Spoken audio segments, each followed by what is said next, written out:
সেদিন সে রাত্রিও কেটে গেল। শঙ্কর এখন দুঃসাহসে মরিয়া হয়ে উঠেছে।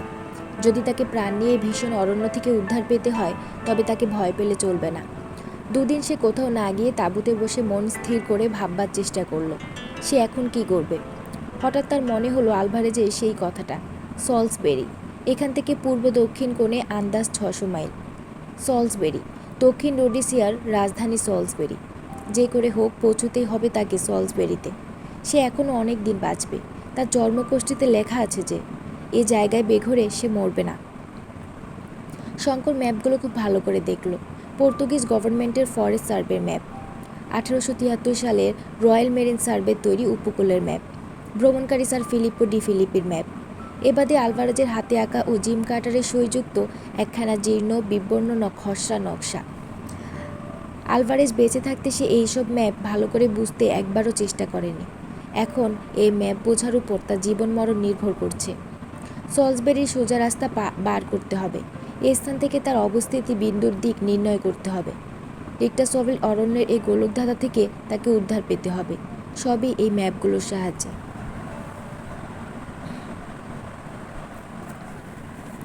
অনেক দেখবার পর শঙ্কর বুঝতে পারল এই অরণ্য ও পর্বতমালা সম্বন্ধে কোনো ম্যাপে বিশেষ কিছুই দেওয়া নেই, এক আলভারেজ ও জিম কার্টারের খসড়া ম্যাপখানা ছাড়া। তাও সেগুলো এত সংক্ষিপ্ত এবং তাতে এত সাংকেতিক ও গুপ্তচিহ্ন ব্যবহার করা হয়েছে যে শঙ্করের পক্ষে তা প্রায় দুর্বোধ্য। কারণ এদের সবসময় ভয় ছিল যে ম্যাপ অপরের হাতে পড়লে পাছে আর কেউ এসে ওদের ধনে ভাগ বসায়। চতুর্থ দিন শঙ্কর সে স্থান ত্যাগ করে আন্দাজ মতো পূব দিকে রওনা হলো। যাবার আগে কিছু বনফুলের মালা গেঁথে আলভারেজের সমাধির ওপর অর্পণ করল।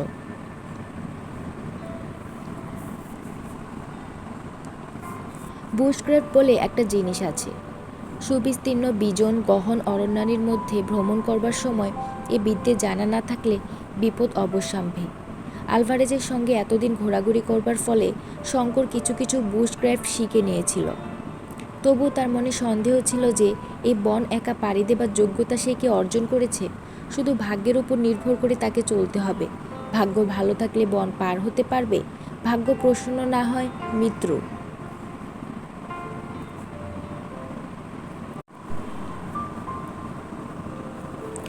দুটো তিনটে ছোট পাহাড় সে পার হয়ে চলল। বন কখনো গভীর, কখনো পাতলা, কিন্তু প্রকাণ্ড প্রকাণ্ড বনস্পতির আর শেষ নেই।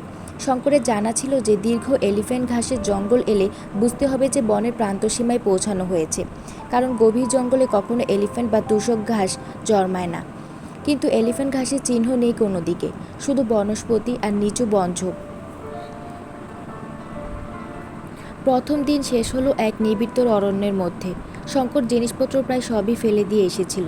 কেবল আলভারেজের ম্যানলিকার রাইফেলটা, অনেকগুলো টোটা, জলের বোতল, টর্চ, ম্যাপগুলো, কম্পাস, ঘড়ি, একখানা কম্বল ও সামান্য কিছু ওষুধ সঙ্গে নিয়েছিল। আর নিয়েছিল একটা দড়ির দোলনা। তাঁবুটা যদিও খুব হালকা ছিল, বয়ে আনা অসম্ভব বিবেচনায় ফেলেই এসেছে।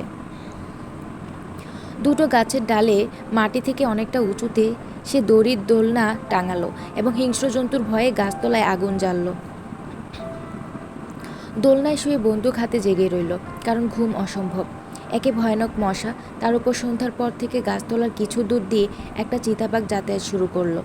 গভীর অন্ধকারে তার চোখ জলে যেন দুটো আগুনের ভাটা। শঙ্কর টর্চের আলো ফেললে পালিয়ে যায়, আবার আধ ঘন্টা পরে ঠিক সেইখানে দাঁড়িয়ে ওর দিকে চেয়ে থাকে। শঙ্করের ভয় হলো, ঘুমিয়ে পড়লে হয়তোবা লাফ দিয়ে দোলনায় উঠে আক্রমণ করবে। চিতাবাঘ অতি ধূর্ত জানোয়ার, কাজেই সারা রাত্রি শঙ্কর চোখের পাতা বোঝাতে পারল না। তার উপর চারধারে নানা বন্য জন্তুর রব। একবার একটু তন্দ্রা এসেছিল। হঠাৎ কাছেই কোথাও একদল বালক বালিকার খিলখিল হাসির শব্দে তন্দ্রা ছুটে গিয়ে ও চমকে জেগে উঠল। ছেলেমেয়েরা হাসে কোথায়? এ জনমানবহীন অরণ্যে বালক বালিকাদের যাতায়াত করা বা এত রাত্রে হাস্য তো উচিত নয়। পরক্ষণে তার মনে পড়ল এক জাতীয় বেবুনের ডাক ছিল ছেলেপুলের হাসির মতো শোনায়। আলভারেজ একবার গল্প করেছিল। ভোরবেলা সে গাছ থেকে নেমে রওনা হলো। বৈমানিকরা যাকে বলেন ফ্লাইং ব্লাইন্ড, সেইভাবে বনের মধ্য দিয়ে চলেছে, সম্পূর্ণ ভাগ্যের উপর নির্ভর করে দু চোখ বুঝে। এই দুদিন চলে সে সম্পূর্ণভাবে দিগ্ভ্রান্ত হয়ে পড়েছে। আর তার উত্তর দক্ষিণ পূর্ব পশ্চিম জ্ঞান নেই। সে বুঝলে কোনো মহারণ্য দিক ঠিক রেখে চলা কি ভীষণ কঠিন ব্যাপার। তোমার চারপাশে সবসময়ই গাছের গুড়ি, অগণিত অজস্র, তার লেখাজোখা নেই। তোমার মাথার উপর সবসময় ডালপাড়া লতাপাতার চন্দ্রাতপ। নক্ষত্র, চন্দ্র, সূর্য দৃষ্টিগোচর হয় না। সূর্যের আলোও কম, সবসময়ই যেন গোধূলি। ক্রোশের পর ক্রোশ যাও, ওই একই ব্যাপার। কম্পাস এদিকে অকেজো, কী করে বা দিক ঠিক রাখা যায়?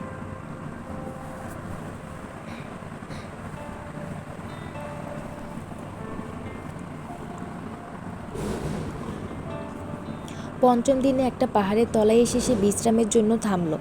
কাছে একটা প্রকাণ্ড গুহার মুখ, একটা ক্ষীণ জলস্রোত গুহার ভেতর থেকে বেরিয়ে একে বেঁকে বনের মধ্যে অদৃশ্য হয়েছে। অত বড় গুহা আগে কখনো না দেখবার দরুন কৌতূহলের বশবর্তী হয়েই সে জিনিসপত্র বাইরে রেখে গুহার মধ্যে ঢুকল। গুহার মুখে খানিকটা আলো, ভেতরে বড় অন্ধকার। টর্চ জেলে সন্তর্পণে অগ্রসর হয়ে সে ক্রমশ এমন এক জায়গায় এসে পৌঁছল যেখানে ডাইনে বাঁয়ে আরও দুটো মুখ। উপরের দিকে টর্চ উঠিয়ে দেখল ছাদটা অনেকটা উঁচু। সাদা শক্ত নুনের মতো ক্যালসিয়াম কার্বনেটের সরু মোটা ঝুড়ি ছাদ থেকে ঝাড় লণ্ঠনের মতো ঝুলছে। গুহার দেয়ালগুলো ভিজে, গা বেয়ে অনেক জায়গায় জল খুব ক্ষীণ ধারায় ঝরে পড়ছে। শঙ্কর ডাইনের গুহায় ঢুকল। সেটা ঢুকবার সময় সরু কিন্তু ক্রমশ প্রশস্ত হয়ে গিয়েছে। পায়ে পাথর নয়, ভিজে মাটি। টর্চের আলোয় ওর মনে হলো গুহাটা ত্রিভুজাকৃতি। ত্রিভুজের ভূমির এক কোণে আরেকটা গুহামুখ। সেটা দিয়ে মুখ ঢুকে শঙ্কর দেখল সে যেন দুধারে পাথরের উঁচু দেয়ালওয়ালা একটি সংকীর্ণ গলির মধ্যে এসেছে। গলিটা আঁকাবাঁকা, একবার ডাইনে একবার বাঁয়ে সাপের মতো এঁকে বেঁকে চলেছে। শঙ্কর অনেক দূর চলে গেল গলিটা ধরে। ঘন্টা দুই এতে কাটল। তারপর সে ভাবল এবার ফেরা যাক। কিন্তু ফিরতে গিয়ে সে আর কিছুতেই সেই ত্রিভুজাকৃতি গুহাটা খুঁজে পেল না। কেন? এই তো সেই গুহা থেকেই ওই সরু গুহাটা বেরিয়েছে। সরু গুহা তো শেষ হয়েই গেল, তবে সেই ত্রিভুজ গুহা কই? অনেকক্ষণ খোঁজাখুঁজির পরে শঙ্করের হঠাৎ কেমন আতঙ্ক উপস্থিত হলো। সে গুহার মধ্যে পথ হারিয়ে ফেলেনি তো? সর্বনাশ! সে বসে আতঙ্ক দূর করবার চেষ্টা করল। ভাবল, না, ভয় পেলে তার চলবে না। স্থির বুদ্ধি ভিন্ন এ বিপদ থেকে উদ্ধারের উপায় নেই। মনে পড়ল আলভারেজ তাকে বলে দিয়েছিল অপরিচিত স্থানে বেশি দূর অগ্রসর হবার সময়ে পথের পাশে সে যেন কোনো চিহ্ন রেখে যায়, যাতে আবার সে চিহ্ন ধরে ফিরতে পারে। কিন্তু এ উপদেশ সে ভুলে গিয়েছিল। এখন উপায়?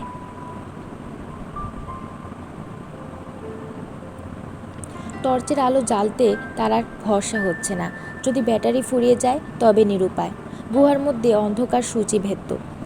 সেই দুর্নিরীক্ষ অন্ধকারে এক পা অগ্রসর হওয়া অসম্ভব। পথ খুঁজে বার করা তো অনেক দূরের কথা। সারাদিন কেটে গেল। ঘড়িতে সন্ধে 7টা।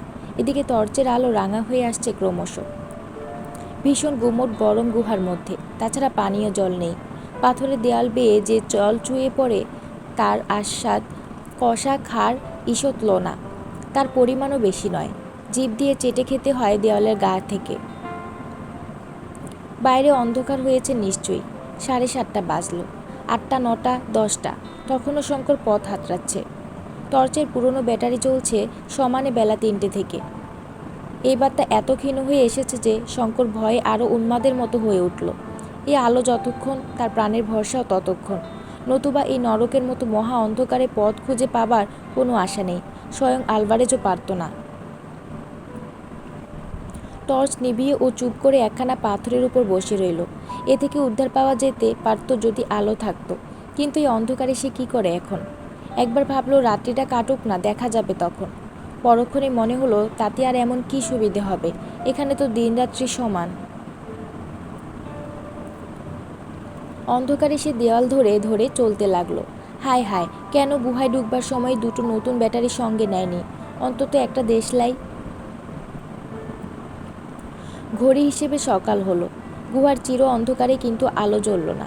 ক্ষুধা তৃষ্ণায় শঙ্করের শরীর অবসন্ন হয়ে আসছে। বোধহয় এই গুহার অন্ধকারে ও সমাধি অদৃষ্টে লেখা আছে, দিনের আলো আর তাকে দেখতে হবে না। আলভারেজের বলি গ্রহণ করে আফ্রিকার রক্ততৃষ্ণা মেটেনি, তাকেও চাই। 3 দিন 3 রাত্রি কেটে গেল। শঙ্কর জুতোর শুকতলা চিবিয়ে খেয়েছে। একটা আরশোলা কি ইঁদুর কি কাকড়া বিছে, গুহার মধ্যে কোনো জীব নেই যে সে ধরে খায়। মাথা ক্রমশ অপ্রকৃতস্থ হয়ে আসছে। তার জ্ঞান নেই সে কি করছে বা তার কি ঘটবে।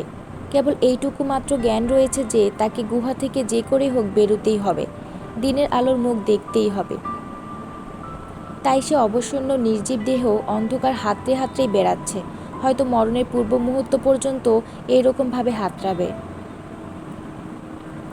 একবার সে অবসন্ন হয়ে ঘুমিয়ে পড়ল। কতক্ষণ পরে সে জেগে উঠল তা সে জানে না। দিন রাত্রি, ঘণ্টা, ঘড়ি, দণ্ড, পল মুছে গিয়েছে এই ঘোর অন্ধকারে। হয়তোবা তার চোখ দৃষ্টিহীন হয়ে পড়েছে, কে জানে। ঘুমোবার পর সে যেন একটু বল পেল, আবার উঠল, আবার চলল। আলভারেজের শিষ্য সে, নিশ্চেষ্টভাবে হাত পা কোলে করে বসে কখনোই মরবে না। সে পথ খুঁজবে যতক্ষণ বেঁচে আছে। আশ্চর্য, সেই নদীটাই বা গেল কোথায়? গুহার মধ্যে গোলকধাঁধায় ঘুরবার সময় জলধারাটাকে সে কোথায় হারিয়ে ফেলেছে? নদী দেখতে পেলে হয়তো উদ্ধার পাওয়া যেতে পারে, কারণ তার এক মুখ যেদিকেই থাক, অন্য মুখ আছে গুহার বাইরে। কিন্তু নদী তো দূরের কথা, একটা অতি ক্ষীণ জলধারার সঙ্গেও আজ 3 দিন ধরে পরিচয় নেই। জল অভাবে শঙ্কর মরতে বসেছে। কষা, লোনা, বিষাদ জল চেটে চেটে তার জিভ ফুলে উঠেছে। তৃষ্ণা তাতে বেড়েছে, ছাড়া কমেনি। পাথরের দেওয়াল হাতড়ে শঙ্কর খুঁজতে লাগলো ভিজে দেওয়ালের গায়ে কোথাও শেওলা জমেছে কিনা। খেয়ে প্রাণ বাঁচাবে, না তাও নেই। পাথরের দেওয়াল সর্বত্র অনাবৃত, মাঝে মাঝে ক্যালসিয়াম কার্বনেটের পাতলা সর পড়েছে। একটা ব্যাঙের ছাতা কি শেওলা জাতীয় উদ্ভিদও নেই। সূর্যের আলোর অভাবে উদ্ভিদ এখানে বাঁচতে পারে না। আরও একদিন কেটে রাত এলো। এত ঘোরাঘুরি করেও কিছু সুবিধে হচ্ছে বলে তো বোধ হয় না। ওর মনে হতাশা ঘনিয়ে এসেছে। সে কি আরও চলবে? কতক্ষণ চলবে? এতে কোনো ফল নেই, এ চলার শেষ নেই। কোথায় সে চলেছে এই গাঢ় নিকষ কালো অন্ধকারে, এই ভয়ানক নিস্তব্ধতার মধ্যে। উফ, কি ভয়ানক অন্ধকার, আর কি ভয়ানক নিস্তব্ধতা। পৃথিবী যেন মরে গিয়েছে। সৃষ্টি শেষের প্রলয়ে সোমসূর্য নিভে গিয়েছে। সেই মৃত পৃথিবীর জনহীন, শব্দহীন, সময়হীন শ্মশানে সেই একমাত্র প্রাণী বেঁচে আছে। আর বেশিক্ষণ এরকম থাকলে সে ঠিক পাগল হয়ে যাবে। শঙ্কর একটু ঘুমিয়ে পড়েছিল বোধ হয়, কিংবা হয়তো অজ্ঞান হয়ে পড়ে থাকবে। মোটের উপর যখন আবার জ্ঞান ফিরে এলো তখন ঘড়িতে 12টা, সম্ভবত রাত 12টাই হবে। ও উঠে আবার চলতে শুরু করলো। এক জায়গায় তার সামনে একটা পাথরের দেওয়াল পড়ল। তার রাস্তা যেন আটকে রেখেছে। টর্চের রাঙা আলো একটিবার মাত্র জ্বালিয়ে সে দেখল যে দেওয়াল ধরে সে এতক্ষণ যাচ্ছিল তারই সঙ্গে সমকোণ করে এই দেওয়ালটা আড়াআড়িভাবে তার পথ রোধ করে দাঁড়িয়েছে। হঠাৎ সে কান খাড়া করল। অন্ধকারের মধ্যে কোথায় যেন ক্ষীণ জলের শব্দ পাওয়া যাচ্ছে না? হ্যাঁ, ঠিক জলের শব্দই বটে। কুলুকুলু কুলুকুলু, ঝর্ণাধারার শব্দ। যেন পাথরের নুড়ির ওপর দিয়ে মাঝে মাঝে বেঁধে জল বইছে কোথাও। ভালো করে শুনে ওর মনে হলো জলের শব্দটা হচ্ছে এই পাথরের দেওয়ালের ওপারে। দেওয়ালে কান পেতে শুনে ওর ধারণা আরও বদ্ধমূল হলো। দেওয়াল ফুঁড়ে যাবার উপযুক্ত ফাঁক আছে কিনা টর্চের রাঙা আলোয় অনুসন্ধান করতে করতে এক জায়গায় খুব নিচু ও সংকীর্ণ প্রাকৃতিক রন্ধ্র দেখতে পেল। সেখান দিয়ে হামাগুড়ি দিয়ে অনেকটা গিয়ে হাতে জল ঠেকল। সন্তর্পণে উপরের দিকে হাত দিয়ে বুঝল সেখানটাতে দাঁড়ানো যেতে পারে।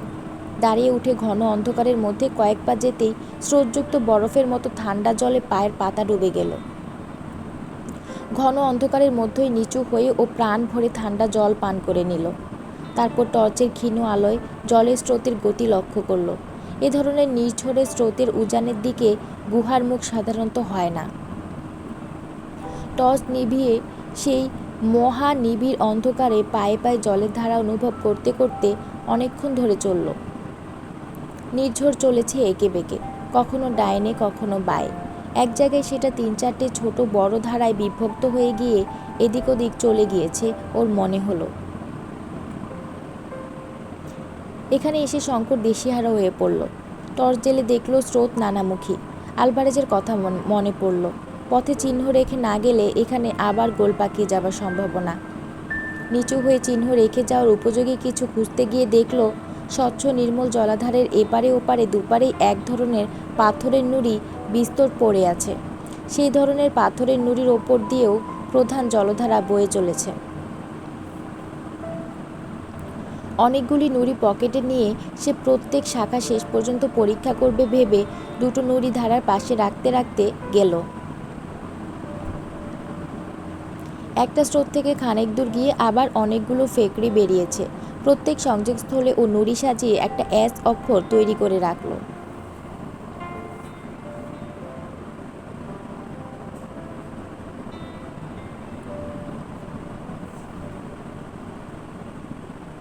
অনেকগুলো স্রোত শাখা আবার ঘুরে শঙ্কর যেদিক থেকে এসেছিল সেদিকে যেন ঘুরে গেল। পথে চিহ্ন রেখে গিয়েও শঙ্করের মাথা গোলমাল হয়ে যাবার জোগাড় হলো। একবার তার পায়ে খুব ঠান্ডা কি ঠেকতেই আলো জেলে দেখল জলের ধারে এক প্রকাণ্ডকায় অজগর পাইথন কুণ্ডলি পাকিয়ে আছে। পাইথন ওর স্পর্শে আলস্য পরিত্যাগ করে মাথাটাও উঠিয়ে কড়ির দানার মতো চোখে চাইতেই টর্চের আলোয় দিশেহারা হয়ে গেল, নতুবা শঙ্করের প্রাণ সংশয় হয়ে উঠত। শঙ্কর জানে অজগর সাপ অতি ভয়ানক জন্তু। বাঘ সিংহের মুখ থেকেও হয়তো পরিত্রাণ পাওয়া যেতে পারে, অজগর সাপের নাক পাশ থেকে উদ্ধার পাওয়া অসম্ভব। একটিবার লেজ ছুঁড়ে পা জড়িয়ে ধরলে আর দেখতে হতো না। এবার অন্ধকারে চলতে ওর ভয়ানক ভয় করছিল। কি জানি কোথায় আবার কোন পাইথন সাপ কুণ্ডলি পাকিয়ে আছে। দুটো তিনটে স্রোত শাখা পরীক্ষা করে দেখবার পরে ও তার নিজের চিহ্নের সাহায্যে পুনরায় সংযোগস্থলে ফিরে এলো। প্রধান সংযোগস্থলে ও নুড়ি দিয়ে একটি ক্রুশ চিহ্ন করে রেখে গিয়েছিল। এবার ওরই মধ্যে যেটাকে প্রধান বলে মনে হলো সেটা ধরে চলতে গিয়ে দেখল সেও সোজা মুখে যায়নি। কিছু দূর গিয়েই তারও নানা ফেকড়ে বেরিয়েছে। এক এক জায়গায় গুহার ছাদ এত নিচু হয়ে নেমে এসেছে যে কুঁজো হয়ে কোথাও বা মাজা দুমড়ে অশীতিপর বৃদ্ধের ভঙ্গিতে চলতে হয়। হঠাৎ এক জায়গায় টর্চ জেলে সেই অতি ক্ষীণ আলোতেও শঙ্কর বুঝতে পারল গুহাটা সেখানে ত্রিভুজাকৃতি, সেই ত্রিভুজ গুহা যাকে খুঁজে বার না করতে পেরে মৃত্যুর দ্বার পর্যন্ত যেতে হয়েছিল। একটু পরে দেখল বহুদূরে যেন অন্ধকারের ফ্রেমে আটা কয়েকটি নক্ষত্র জ্বলছে। গুহার মুখ, এবার আর ভয় নেই। এই যাত্রার মতো সে বেঁচে গেল। শঙ্কর যখন বাইরে এসে দাঁড়ালো তখন রাত ৩টে। সেখানটায় গাছপালা কিছু কম, মাথার উপর নক্ষত্র বলা আকাশ দেখা যায়। গুহার সেই মহা অন্ধকার থেকে বার হয়ে এসে রাত্রির নক্ষত্র আলোকিত স্বচ্ছ অন্ধকার তার কাছে দীপালোকখচিত নগরপথের মতো মনে হলো। প্রাণ ভরে সে ভগবানকে ধন্যবাদ দিল এই অপ্রত্যাশিত মুক্তির জন্য।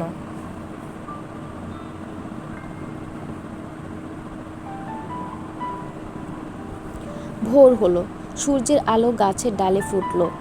শঙ্কর ভাবল এই অমঙ্গলজনক স্থানে আর এক দ্বন্দ্ব সে থাকবে না। পকেটে একখানা পাথরের নুড়ি তখনও ছিল, ফেলে না দিয়ে গুহার বিপদের স্মারকস্বরূপ সেখানে সে কাছে রেখে দিল।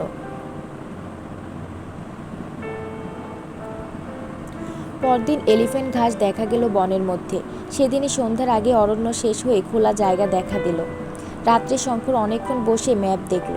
সামনে যে মুক্ত প্রান্তরবৎ দেশ পড়ল, এখান থেকে এটা প্রায় ৩০০ মাইল বিস্তৃত, একেবারে জামবেসি নদীর তীর পর্যন্ত। এই ৩০০ মাইলের খানিকটা পড়েছে বিখ্যাত কালাহারি মরুভূমির মধ্যে। প্রায় ১৭৫ মাইল অতি ভীষণ জনমানবহীন জলহীন পথহীন মরুভূমি। আলভারেজ মিলিটারি ম্যাপ থেকে নোট করেছে যে এই অঞ্চলের উত্তর পূর্ব কোণ লক্ষ্য করে একটি বিশেষ পথ ধরে না গেলে মাঝামাঝি পার হতে যাওয়ার মানেই মৃত্যু। ম্যাপে এর নাম দিয়েছে তৃষ্ণার দেশ। রোডেসিয়া পৌঁছতে পারলে যাওয়া অনেকটা সহজ হয়ে উঠবে, কারণ সে সব স্থানে মানুষ আছে। শঙ্কর এখানে অত্যন্ত সাহসের পরিচয় দিল। পথের এই ভয়ানক অবস্থা জেনে শুনেও সে দমে গেল না, হাত পা হারা হয়ে পড়ল না। এই পথে আলভারেজ একা গিয়ে সল্সবেরি থেকে টোটা ও খাবার কিনে আনবে বলেছিল। ৬২ বছরের বৃদ্ধ যা পারবে বলে স্থির করেছিল, সে তা থেকে পিছিয়ে যাবে?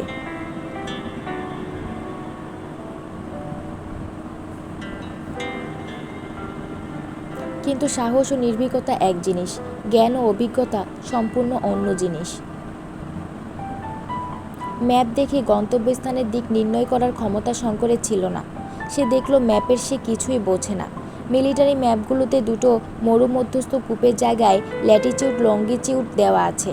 ম্যাগনেটিক নর্থ আর ট্রু নর্থ ঘটিত কি একটা গোলমেলে অঙ্ক কষে বার করতো আলভারেজ। শঙ্কর দেখেছে, কিন্তু শিখে নেয়নি।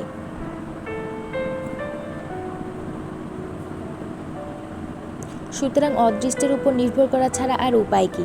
অদৃষ্টের উপর নির্ভর করেই শঙ্কর এই দুস্তর মরুভূমিতে পাড়ি দিতে প্রস্তুত হলো। ফলে দুদিন যেতে না যেতেই শঙ্কর সম্পূর্ণ দিগ্ভ্রান্ত হয়ে পড়ল। ম্যাপ দেখে যে কোনো অভিজ্ঞ লোক যে জলাশয় চোখ বুজে বার করতে পারত, শঙ্কর তার 3 মাইল উত্তর দিয়ে চলে গেল। অথচ তখন তার জল ফুরিয়ে এসেছে। নতুন পানীয় জল সংগ্রহ করে না নিলে জীবন বিপন্ন হবে। প্রথমত শুধু প্রান্তর আর পাহাড়, ক্যাকটাস ও ইউফোরবিয়ার বন, মাঝে মাঝে গ্রানাইটের স্তূপ। তারপর কি ভীষণ কষ্টের সে পথ চলা। খাবার নেই, জল নেই, পথ ঠিক নেই, মানুষের মুখ দেখা নেই। দিনের পর দিন শুধু শূন্য দিগ্বলয় লক্ষ্য করে সে হতাশ পথযাত্রা। মাথার উপর আগুনের মতো সূর্য, পায়ের নিচে বালি পাথর যেন জ্বলন্ত অঙ্গার। সূর্য উঠছে, অস্ত যাচ্ছে, নক্ষত্র উঠছে, চাঁদ উঠছে, আবার অস্ত যাচ্ছে।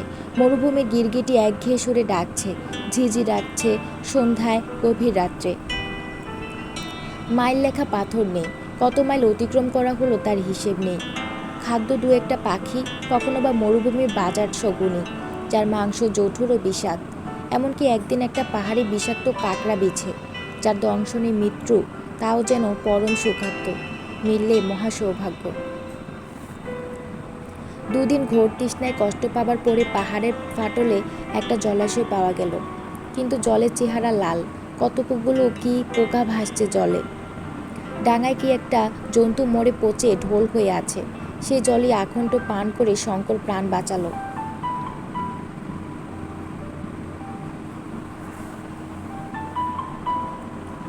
দিনের পর দিন কাটছে, মাস গেল, কি সপ্তাহ গেল, কি বছর গেল, হিসেব নেই। শঙ্কর শুকিয়ে রোগা হয়ে গিয়েছে। কোথায় চলেছে তার কিছুই ঠিক নেই। শুধু সামনের দিকে যেতে হবে এই সে জানে। সামনের দিকে ভারতবর্ষ, বাংলাদেশ। তারপর পড়ল আসল মরু, কালাহারি মরুভূমির এক অংশ। দূর থেকে তার চেহারা দেখে শঙ্কর ভয়ে শিউরে উঠল। মানুষ কি করে পার হতে পারে এই অগ্নিদগ্ধ প্রান্তর? শুধুই বালির পাহাড় আর তামড়া কটা বালির সমুদ্র, ধুধু করে যেন জ্বলছে দুপুরের রোদে। মরুভূমির কিনারে প্রথম দিনেই ছায়া 127 ডিগ্রি উত্তাপ উঠল থার্মোমিটারে।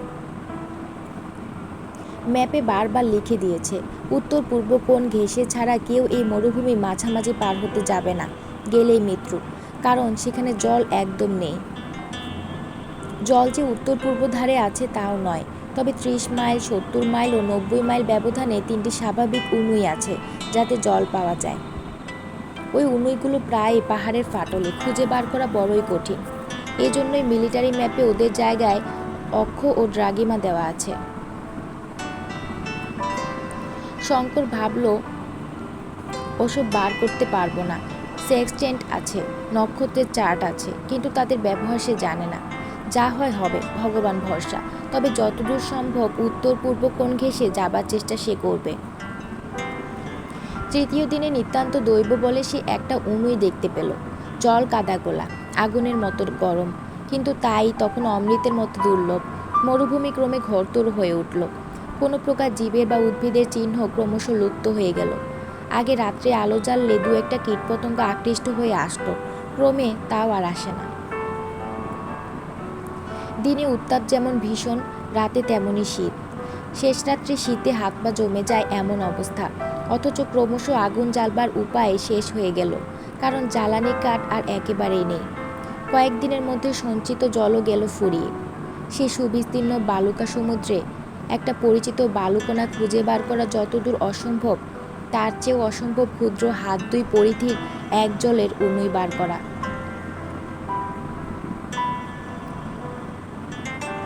সেদিন সন্ধ্যার পর তৃষ্ণার কষ্টে শঙ্কর উন্মত্ত প্রায় হয়ে উঠল। এতক্ষণে শঙ্কর বুঝেছে এ ভীষণ মরুভূমি একা পার হওয়ার চেষ্টা করা আত্মহত্যার শামিল। সে এমন জায়গায় এসে পড়েছে যেখান থেকে ফেরবার উপায়ও নেই। একটা উঁচু বালিয়াড়ির উপর উঠে সে দেখল চারধারে শুধুই কটা বালির পাহাড়। পূর্ব দিকে ক্রমশ উঁচু হয়ে গিয়েছে। পশ্চিমে সূর্য ডুবে গেলেও সারা আকাশ সূর্যাস্তের আভায় লাল। কিছু দূরে একটা ছোট ঢিবির মতো পাহাড় এবং দূর থেকে মনে হলো একটা গুহাও আছে। এ ধরনের গ্রানাইটের ছোট ঢিবি এদেশে সর্বত্র। ট্রান্সভাল ও রোডেসিয়ায় এদের নাম কোপচে, অর্থাৎ ক্ষুদ্র পাহাড়। রাত্রে শীতের হাত থেকে উদ্ধার পাবার জন্য শঙ্কর সেই গুহায় আশ্রয় নিল। এইখানে এক ব্যাপার ঘটল।